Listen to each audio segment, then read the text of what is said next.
In today's video, I'm going to teach you how to disable Grammarly for a single website while keeping it active elsewhere. Let's dive right in. First, you'll want to begin by opening the website where you'd like Grammarly to take a break. This could be any site where you find Grammarly's constant suggestions a little too distracting or unnecessary. Once you're on that specific site, direct your attention to your browser toolbar.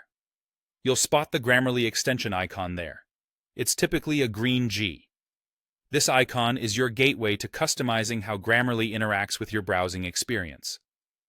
Go ahead and click on that green G icon. This will bring up a handy pop-up menu with several options. Now, what you're looking for in this pop-up is an option that refers to checking for writing suggestions on the site you're visiting.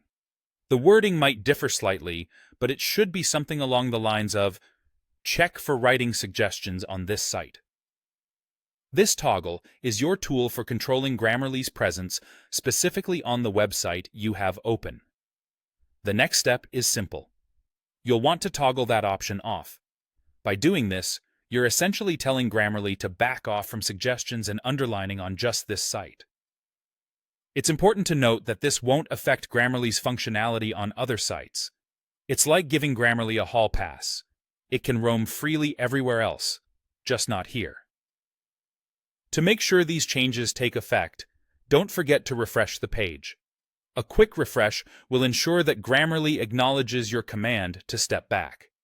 Once you've done that, you should notice that Grammarly no longer underlines or suggests any changes on the website. It's now a suggestion-free zone, giving you a clean slate to work from without interruptions.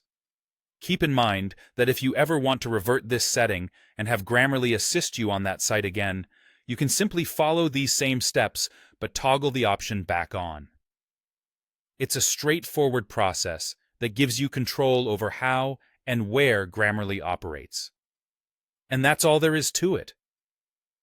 By customizing Grammarly's presence on certain websites, you can streamline your browsing experience to suit your needs.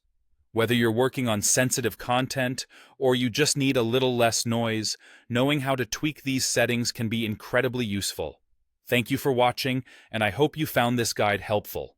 Feel free to check out our other videos for more tips on making the most of your digital tools. Have a great day.